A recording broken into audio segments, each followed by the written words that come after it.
खुदा की कसम, अबू कहाफा के बेटे ने खिलाफत की तंग कमीज खींच तान कर पहन ही ली। हालांकि वो मेरे बारे में अच्छी तरह जानता था कि मेरा खिलाफत में वही मकाम है जो चक्की के मरकज में उस कुतब का होता है जिसके महवर पर उसका रोजगार गर्दिश करता है। मैं वो कोहे बुलंद हूं जिस पर से सैलाब का पानी गुजर कर नीचे गिर जाता है और मेरी बुलंदी तक परिंदा पर नहीं मार सकता। उसके बावजूद मैंने खिलाफत और अपने दरमियान पर्दा लटका दिया और उससे रुख फेर लिया और यह सोचना शुरू कर दिया कि अपने कटे हुए हाथों से हमला करूं या इन होलनाक अंधेरों पर सब्र करूं। ऐसे अंधेरे जिससे बच्चा बूढ़ा हो जाता है और बूढ़ा बिल्कुल ज़ईफ,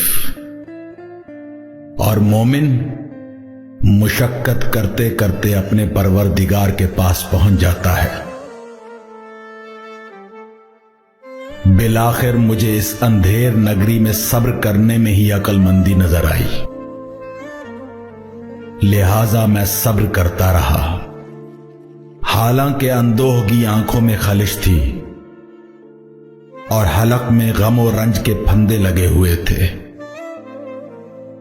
मैं अपनी मीरास को लुटते देख रहा था, यहां तक कि पहले शख्स ने दुनिया से अपनी राह ली तो अपने बाद खिलाफत दूसरों के हाथ में थमा गया। शायर ने क्या खूब कहा है, कहां ये दिन जो बेआबो अलफ बयाबा में ऊंट की पुश्त पर कटता है, और कहां वो आसूदगी के दिन जो भाई की कुर्बत में गुजरते थे। कितने ताज्जुब की बात है कि पहला शख्स तो अपनी जिंदगी में खिलाफत से जान छुड़ाता फिरता था, लेकिन अपने मरने के बाद उसकी बुनियाद दूसरे के लिए हमवार करके गया। सच तो यह है, इन दोनों ने बड़ी मजबूती के साथ खिलाफत के थनों को आपस में बांट रखा था और फिर खिलाफत को एक सख्त और दुरुस्त मकाम पर लाकर छोड़ा जब उसकी धार तेज हो चुकी थी और उसे छूने से हाथ जख्मी होने लगते।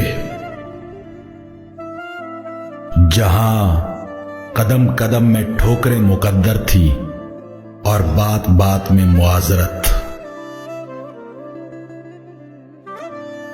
और इस हालत में खिलाफत बिदकी हुई सरकश उस ऊंटनी की मानिद हो गई कि उसका सवार अगर काबू करने के लिए मुहार खींचे तो नकेल ऊंटनी को चीरने लग जाती, और अगर बाग को ढीला छोड़ देता तो खुद जमी बोस होकर हलाक हो जाए। खुदा की कसम, फिर यह नतीजा निकला कि रियाया में कुछ लोग टेढ़े रास्तों पर चल निकले, कुछ सरकश हो गए, कुछ के मिजाज सुबह कुछ और शाम को कुछ होते, और कुछ तनकीद और एहतजाज करने लग गए। मैं इस तवील मुद्दत और शदीद मुसीबत पर सब्र करता रहा, यहां तक कि दूसरा भी इस दुनिया से चला गया और जाते जाते खिलाफत को एक गिरोह में महदूद कर गया, और मुझे भी इस जमात का एक फर्द ख्याल किया। मगर मेरा खुदा जानता है कि इस शूरा से मुझे क्या लगाओ। क्या इनके सबसे बड़े के मुकाबला में मेरे हक और फजीलत में कोई शक था जो अब इन लोगों में शामिल कर लिया गया हूं? खैर, मैंने ये तय कर लिया था कि जब ये लोग जमीन के नजदीक परवाज करने लगें तो मैं भी ऐसा ही करने लगूंगा। اور جب وہ اونچے ہو کر اڑنے لگے تو میں بھی اتنی ہی اونچی اڑان بھروں گا۔ ان میں ایک شخص تو بغض و عناد کی وجہ سے میرا منکر تھا، دوسرا دامادی کی وجہ سے وہاں ان کی طرف جھکا ہوا تھا، اور کچھ ایسی بھی باتیں تھیں جنہیں میں زبان پر لانا مناسب نہیں سمجھتا۔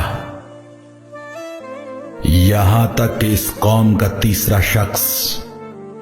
پیٹ پھیلائے گوبر اور چارے کے درمیان کھڑا ہو گیا، اور اس کے ساتھ اس کے بھائی بند بھی اٹھ کھڑے ہوئے، جو اللہ کے مال کو اس طرح نگلتے تھے جس طرح اونٹ موسم بہار کی فصلیں نگلتا ہے۔ یہاں تک کہ وہ وقت آ گیا جب اس کی بٹی ہوئی رسی کے بل کھل گئے اور اس کی بدعمالیوں نے اس کا کام تمام کر دیا، اور شکم بھرتے بھرتے منہ کے بل جا گرا۔ اس وقت مجھے لوگوں کے ہجوم نے فکر مند کر دیا جو گھیرا ڈال کر میری جانب لگڑ بگوں کی طرح لگاتار بڑھ رہے تھے، یہاں تک کہ عالم یہ ہوا کہ جکڑے ہوئے ہجوم میں میرے حسن اور حسین کچلے جا رہے تھے، اور میری ردا کے دونوں کنارے پھٹ گئے تھے۔ وہ سب میرے گرد بکریوں کے گلے کی طرح گھیرا ڈالے ہوئے تھے، مگر اس کے باوجود جب میں امر خلافت کو لے کر اٹھا تو ایک گروہ نے بیعت توڑ ڈالی اور دوسرا دین سے نکل گیا، اور تیسرا گروہ فاسق ہو گیا۔ گویا انہوں نے اللہ کا یہ ارشاد سنا ہی نہ تھا کہ یہ آخرت کا گھر ہم نے ان لوگوں کے لیے قرار دیا ہے جو دنیا میں نہ بیجا بلندی چاہتے ہیں نہ فساد پھیلاتے ہیں، اور اچھا انجام پرہیزگاروں کے لیے ہے۔ ہاں ہاں، خدا کی قسم، ان لوگوں نے اس کو سنا تھا اور یاد کیا تھا، لیکن ان کی نگاہوں میں دنیا کا جمال کھپ گیا اور اس کی سج دھج نے انہیں لبھا دیا۔ دیکھو، اس ذات کی قسم جس نے دانے کو شگافتہ کیا